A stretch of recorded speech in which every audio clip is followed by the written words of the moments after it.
प्रेरणा, आप देख रहे हैं एक न्यूज़ 24। बिहार में जातीय जनगणना कराई जा रही है, जिसकी प्रक्रिया तेज है। बिहार में पहले चरण की जातीय जनगणना हो गई है। अब 15 अप्रैल से दूसरे चरण की जातीय जनगणना कराई जा रही है। जैसा कि पता है कि पहले चरण में यहाँ पर जातियों का कोडिंग किया गया था। अब जाके इस मामले में एक और नया अपडेट आया, जिसमें अब जिलों की भी कोडिंग की जाएगी। दरअसल जातीय जनगणना एक ऐसा मुद्दा हो गया है जिसको लेकर सरकार बेहद सक्रिय नजर आ रही है। यहाँ पर गणना कर्मी घर घर जाकर लोगों से सवाल पूछ रहे हैं, जिसके तहत लोग उस सवाल का जवाब भी दे रहे हैं और उसे अपडेट किया जा रहा है। अब इसी कड़ी में बता दें कि दूसरे चरण की जातीय जनगणना में कुछ बदलाव किए गए हैं, कुछ नए नियम लाए गए हैं। चलिए एक बार विस्तार से बताते हैं कि इस दूसरे चरण के जातीय जनगणना में क्या कुछ बदलाव किया गया है। बिहार में जाति आधारित गणना शुरू होने के बाद इसमें अब एक महत्वपूर्ण बदलाव किए गए हैं। समान प्रशासन विभाग की तरफ से जब जातियों की गणना के साथ देश, राज्य और बिहार के जिलों का कोड तय कर दिया गया है। अभी तक सिर्फ राज्य में रहने वाले अलग अलग जातियों तक के लिए ही कोड निर्धारित किए गए थे, लेकिन अब दूसरे देशों के साथ बिहार के सभी जिलों में रहने वाले लोगों के लिए भी कोड का निर्धारण किया गया है। जाति आधारित गणना के दौरान कोड से ही दुनिया के देशों, भारत के राज्यों और बिहार के जिलों को अंकित किया जाएगा।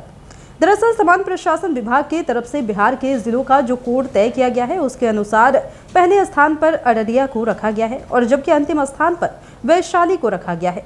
जिलों के लिए जो कोड निर्धारण किए गए हैं उसके क्रमानुसार कुछ इस प्रकार से है: अररिया, अरवल, औरंगाबाद, बांका, बेगूसराय, भागलपुर, भोजपुर, बक्सर, दरभंगा, गया, गोपालगंज, जहानाबाद, जमुई, कैमूर, कटिहार, खगड़िया, किशनगंज, लखीसराय, मधेपुरा, मधुबनी, मुंगेर, मुजफ्फरपुर, नवादा, नालंदा, पश्चिम चंपारण, पटना, पूर्णिया, पूर्वी चंपारण, रोहतास, सहरसा, समस्तीपुर, सारण, शेखपुरा, शिवहर, सीतामढ़ी, सिवान, सुपौल और आखिर में वैशाली को रखा गया है। मालूम हो कि यह बदलाव उस समय किया गया जब गणना के पहले दिन कर्मचारी लोगों से पूछताछ कर रहे थे। वही विदेशों में कौन कहां पर रहता है इसका भी पता नहीं चल रहा था, जिसके बाद अब आज इसमें बदलाव करते हुए दुनिया के 239 देश, भारत के 35 राज्य और केंद्र शासित प्रदेश के साथ बिहार के 38 जिलों के नाम के साथ उसका कोड निर्धारित कर दिया गया है।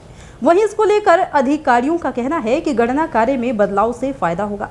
इससे जानकारी मिल जाएगी कि कितने लोग विदेश में रहते हैं, तो कौन लोग भारत में रहते हैं और किस राज्य में रहते हैं। इससे पहले जो प्रारूप था उससे ज़्यादा देश या विदेश में रहने वालों की संख्या का पता चल पाना मुश्किल था।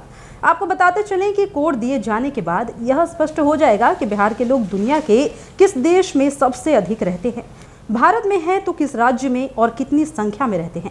गणना के दौरान जो व्यक्ति बाहर रहते हैं उनके कॉलम में अब देश या राज्य के नाम भी अंकित होंगे। इसके साथ ही मोबाइल ऐप में इस प्रारूप को अपलोड कर दिया जाएगा। जी हाँ, जैसा कि आपने सुना कि बिहार में बदलाव हुए हैं। एक बार फिर से इसको आपको बता दें, बिहार में जाति आधारित गणना शुरू होने के बाद इसमें महत्वपूर्ण बदलाव किए गए हैं, जिसमें समान प्रशासन विभाग की तरफ से अब जातियों की गणना के साथ देश, राज्य और बिहार के जिलों का कोड भी तय किया गया है।